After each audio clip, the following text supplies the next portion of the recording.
আসসালামু আলাইকুম রহমতুল্লাহ। আমি নাজমুল, স্বাগত আজকের ক্লাসে। আর সুপ্রিয় নবম, দশম এবং এসএসসি পরীক্ষার্থী বন্ধুরা, আজকে আলোচনা করব তোমাদের গণিত বইয়ের ত্রিকোণমিতি যে অধ্যায়টা রয়েছে সেই অধ্যায়ের যশোর বোর্ড 2024 সালে যে প্রশ্নটা এসেছে এই প্রশ্নের সমাধান নিয়ে কিন্তু আলোচনা করব। সৃজনশীল প্রশ্ন যত বেশি বেশি সলভ করবা তত পরীক্ষা কিন্তু তোমরা বেশি ভালো দিবে। সো বেসিক এর পাশাপাশি অধ্যায়ভিত্তিক ম্যাথের পাশাপাশি সৃজনশীল প্রশ্ন কিন্তু ম্যাথের তোমাদের যথেষ্ট পরিমাণ প্র্যাকটিস করতে হবে। সো আজকে আলোচনা করব যশোর বোর্ড 2024। যশোর বোর্ড 2024 সালের প্রশ্নটা দিকে লক্ষ্য করো যে উদ্দীপক নাম্বার 1-এ বলা হয়েছে cot p plus cos p is equal to x. এইটার মান এক্স এবং cot p minus cos p এর মানটা হচ্ছে ওয়াই। এবং 2 নাম্বার উদ্দীপকে বলা হয়েছে 2 sin square theta plus 3 cos theta minus 3 is equal to 0।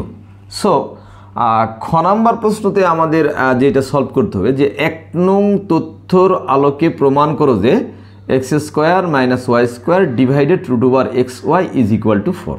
এইটা আমাদের প্রথমত প্রমাণ করতে হবে। গ নম্বরে বলা হয়েছে 2 নং তথ্যর আলোকে থেতা এর মান নির্ণয় করো।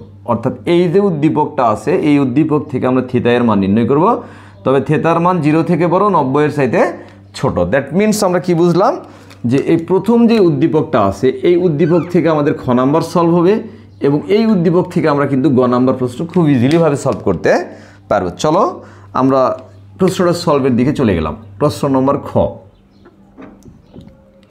সলিউশন দেওয়া আছে অর গিভেন দেওয়া আছে cot p minus plus cos p is equal to x এবং cot p minus cos p is equal to y. এখন এই দুইটা উদ্দীপক থেকে জাস্ট আমাদের প্রমাণ করতে হবে x square minus y square divided root over x y is equal to 4। অর্থাৎ এইটা এলএস অর্থাৎ লেফট সাইড আর এটা হচ্ছে রাইট সাইড। সো আমরা লিখবো হচ্ছে লেফট সাইড অর বাম পক্ষ। এলএসটা দেওয়া আছে কি দেখো যে x square minus y square divided root over x Y.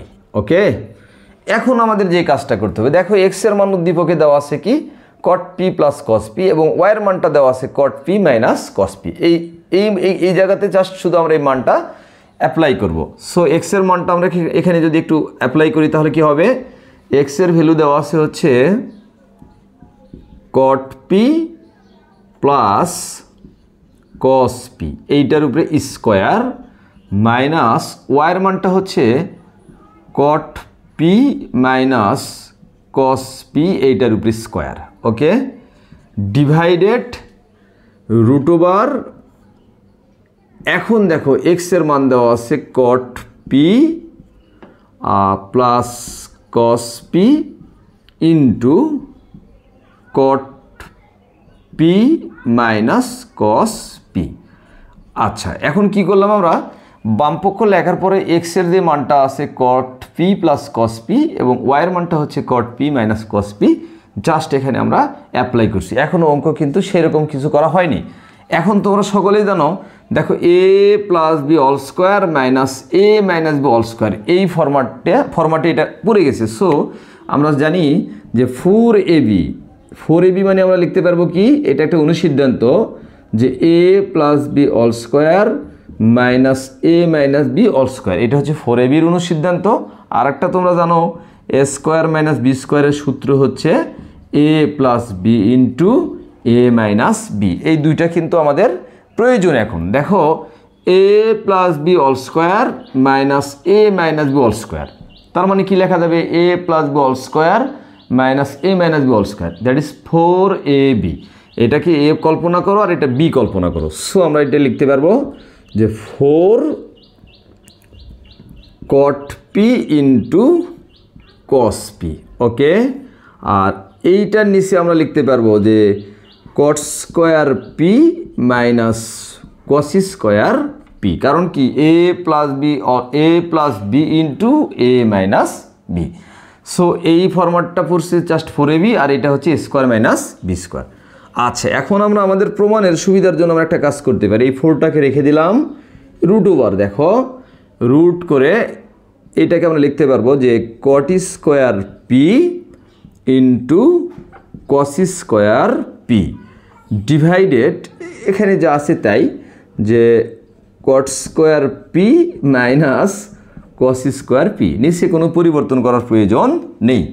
তাহলে এইটাকে আমরা লিখতে পারবো এভাবে 4 into root over cot square p into cos square p. কারণ কি দেখো, এই রুটার স্কোয়ারে কেটে গেলে আবার কট পি হয়, এই রুটার স্কোয়ারে কেটে গেলে কস পি হয়। সো এইটা আর উপরেরটা সেম জিনিস, এটা আশা করি তোমরা সকলে বুঝছো। এখন দেখো এই লাইনটা আমরা লিখব যে 4 রুট ওভার এই যে দেখো কট স্কোয়ার পিটা থেকে গেল, কস স্কোয়ার পি মানে কি 1 minus sine square p divided নিচে যা আছে তাই যে cot square p minus cos square p. Okay, এইটা আমরা লিখতে পারবো। দেখো প্রিয় শিক্ষার্থী বন্ধুরা, যে এই যে কট স্কোয়ার পিটা থেকে গেল, কস স্কোয়ার পি মানে কি 1 মাইনাস সাইন স্কোয়ার পি। কারণ কি আমরা জানি sine square theta plus cos square theta is equal two কত 1।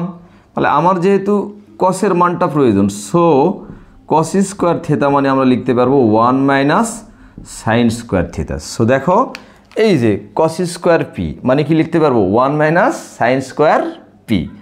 এখন যে কাজটা করব, তোমরা চাইলে একটা স্ক্রিনশট দিতে পারো, আমি জাস্ট মুছে দিলাম। ওকে, ডান।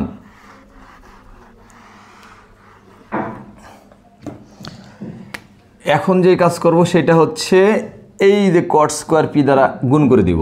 সো আমরা লিখতে পারবো 4 into root over cot square p. আর কট স্কোয়ার পি দ্বারা যদি এইটাকে গুণ করি তাহলে কি হয় cot square p into sine square p. আর নিচে যা আছে সব ঠিক থাকবে, কোনো পরিবর্তন করার প্রয়োজন নেই। কট square p into minus cos square P. এখন দেখো প্রায় শেষের দিকে আমরা চলে এসেছি। এখন যে কাজটা করতে হবে সেটা হচ্ছে 4 আচ্ছা রুট ওভার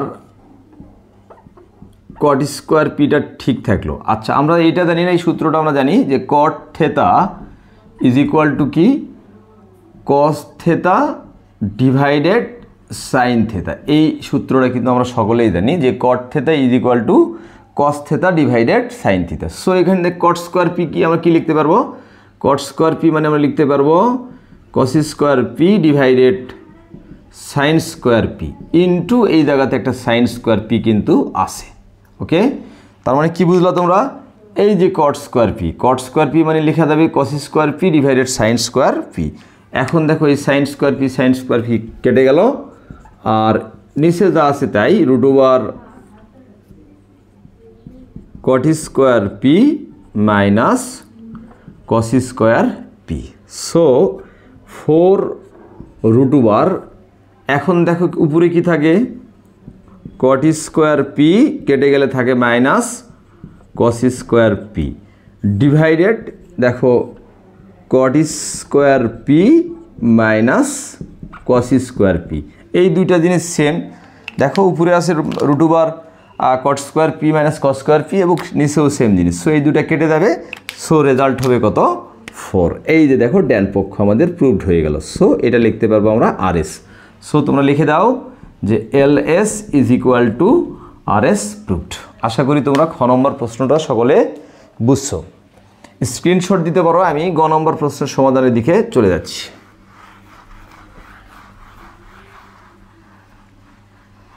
ওকে, আচ্ছা গ নম্বর প্রশ্ন দিকে লক্ষ্য করো যে উদ্দীপক নাম্বার 2 নং তথ্যের আলোকে থেতা এর মান নির্ণয় করো। তার মানে এই উদ্দীপকটাকে কাজে লাগিয়ে আমরা জাস্ট এখান থেকে থেতা এর মান নির্ণয় করব। তবে থেতা এর মান কিন্তু 0 ডিগ্রি চাইতে বড় হবে এবং 90 ডিগ্রি চাইতে ছোট হবে, এইরকম রেজাল্ট আমাদের নিতে হবে। প্রশ্ন নম্বর গ, দেওয়া আছে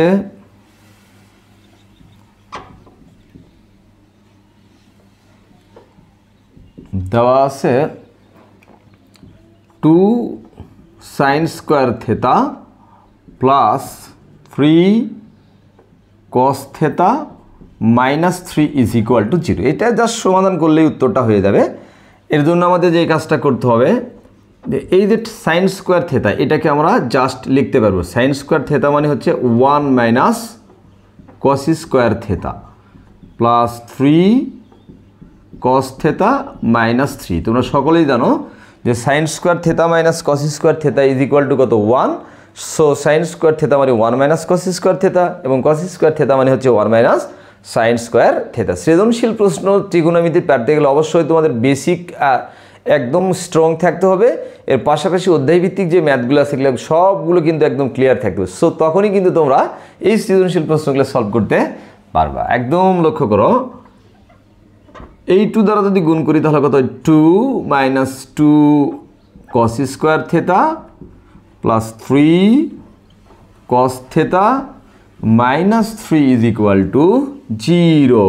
ওকে, এখন জাস্ট আমরা একটা হিসাব করি, -2 cos square theta plus 3 cos theta -3 থেকে এই +2 যদি আমরা বিয়োগ করি সেক্ষেত্রে হয় -1 is equal to 0। -1 is equal to 0। ওকে, এখন যে কাজ করতে হবে দেখো, বা এই যে পুরো ইকুয়েশনটাকে আমরা -1 দ্বারা গুণ করব। তাহলে -1 দ্বারা যদি আমরা গুণ করি তাহলে যে মাইনাস দ্বারা গুণ করার অর্থ হচ্ছে যেই মানগুলো মাইনাস আছে সেগুলো প্লাস হয়ে যায়, আর যেগুলো প্লাস থাকবে সেগুলো মাইনাস হয়ে যাবে। সো যেহেতু এখানে মাইনাস আছে সো এটা প্লাস হয়ে গেল 2 cos square theta minus 3 cos theta plus 1 is equal to 0। খুব সহজ একটা সমাধান। এইটা জাস্ট এখন উৎপাদকের বিশ্লেষণ করলে আমরা থিটা এর মান পেয়ে যাব। বা আমরা লিখতে পারবো 2 কস স্কোয়ার থেটা, এটাকে আমরা লিখতে পারবো এইভাবে -2 cos theta minus cos theta plus 1 is equal to 0। এখন কি করবে তোমরা, এই দুই পাশ এখান থেকে আমরা জাস্ট 2 কস থিটা কমন নিব। সো 2 কস থিটা কমন হইলে এখানে থাকে শুধুমাত্র কস থেটা -1, আর এখান থেকে -1 যদি কমন নেই তাহলে আমরা লিখতে পারবো cos theta -1 is equal to 0। এখন দেখো শিক্ষার্থী বন্ধুরা, যে এই cos theta -1 cos theta minus common আবার, সো কস থেটা -1 ইন্টু আমরা লিখতে পারবো 2 cos theta -1 is equal to 0। দেখো তো এই পর্যন্ত তোমরা বুঝছো কি না, যে এখান থেকে 2 cos থিটা যদি আমরা কমন নেই শুধু থাকে cos থিটা আর এই পাশে থাকে 1, আর এখানে cos থিটা কমন আমরা এখানে যদি -1 কমন নেই তাহলে থাকে cos থিটা প্লাসে মাইনাসে -1। এখন কিন্তু কাজ আমাদের শুরু হয়ে গেল। আচ্ছা, উপরের দিকে জাস্ট একটু মুছে দিলাম। আচ্ছা, যেহেতু এইটা মানেও 0 এইটা মানেও 0, সো আমরা এটা লিখতে পারবো যে অতএব cos theta -1 is equal to 0 বা cos theta is equal to 1। আচ্ছা, তোমরা জানো সকলেই যে cos theta equal to 1 equal to cos কত ডিগ্রি, cos 0 ডিগ্রির মান হচ্ছে 1, তাই না? cos 0 ডিগ্রির মান 1, সো আমরা লিখতে পারবো theta is equal to 0 degree. আচ্ছা, অথবা এই যে এইটা ইকুয়ালটা আমাদের লিখতে হবে যে 2 cos theta -1 is equal to 0 বা 2 cos theta is equal to 1 বা cos theta is equal to half. Okay, এই যে 2 এই পাশে গুণ অবস্থা আছে এই পাশে গিয়ে ভাগ হয়ে গেল, বা cos theta is equal to half equal to cos কত ডিগ্রি, 60 ডিগ্রি, সো আমরা লিখতে পারবো cos 60 ডিগ্রি। অতএব theta is equal two 60 degree. Okay, theta equal to কত ডিগ্রি, 60 ডিগ্রি। এখন দেখো এখানে একটা ঘটনা আছে, ঘটনা হচ্ছে উত্তরের ক্ষেত্রে আমরা কি লিখব। উত্তরের ক্ষেত্রে যে কাজটা করতে হবে, যে আমাদের এখানে বলা হয়েছিল যে থেটা এর মান 0-র চাইতে বড় এবং 90 এর চাইতে ছোট।